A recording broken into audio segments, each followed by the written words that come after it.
संसद भवन के अंदर और संसद भवन के बाहर जिस तरह से एक साजिश के तहत हंगामे को अंजाम दिया गया था 13 दिसंबर को, इस मामले में कई आरोपियों की गिरफ्तारी हुई। लेकिन इस मामले में ललित झा नाम के एक आरोपी को तलाशा जा रहा था और आखिरकार ललित झा कर्तव्य पथ थाने पे आकर के उसने सरेंडर कर दिया। देखिए, कर्तव्य पथ ये थाने का बोर्ड देख सकते हैं और ये ठीक हमारे पीछे इस थाने को देखा जा सकता है। और कर्तव्य पथ जो इसी जगह पे आकर के जो जानकारी मिली कि यहाँ पर आकर के ललित झा ने सरेंडर किया है और इस मामले पर जब जानकारी मिली उसके बाद उसे जो स्पेशल सेल के हाथों उसको सौंप दिया गया है। स्पेशल सेल की अगर बात करें तो दिल्ली पुलिस की स्पेशल सेल उसके खिलाफ मामले की तफ्तीश कर रही थी और जिस तरह से इसके बारे में जानकारी मिली कि ललित झा जो है मूल रूप से तो बिहार का रहने वाला है, लेकिन पिछले काफ़ी समय से वो पश्चिम बंगाल में रह रहा था, वहाँ पर ट्यूशन पढ़ाता था।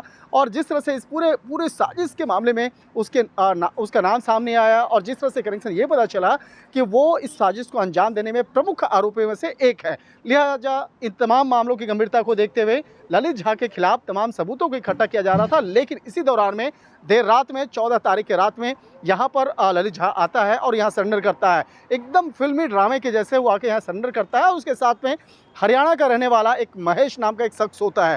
हालांकि जिस तरह से स्पेशल सेल के द्वारा ये जानकारी मिल रही थी कि वो यहाँ से फरार जब हुआ, उसके बाद फरार होने के बाद वो निमराना के आसपास में लोकेशन देखा गया था। निमराना का लोकेशन की अगर बात करें तो जहाँ हरियाणा का लोकेशन खत्म होता है और राजस्थान का लोकेशन स्टार्ट होता है, उसी दौरान में देखा गया। लेकिन जिस तरह से यूएपीए एक्ट के साथ साथ कई गंभीर मामलों में केस को रजिस्टर्ड किया गया था, इन तमाम मामलों की गंभीरता को देखते हुए उसने वापस आया और वापस आने के बाद जिस तरह से सरेंडर करने की बात सामने आई है, कहा जा सकता है आने वाले दिनों में जब उससे जब पूछताछ की जाएगी तो कई और महत्वपूर्ण जानकारी निकल के सामने आ सकती हैं।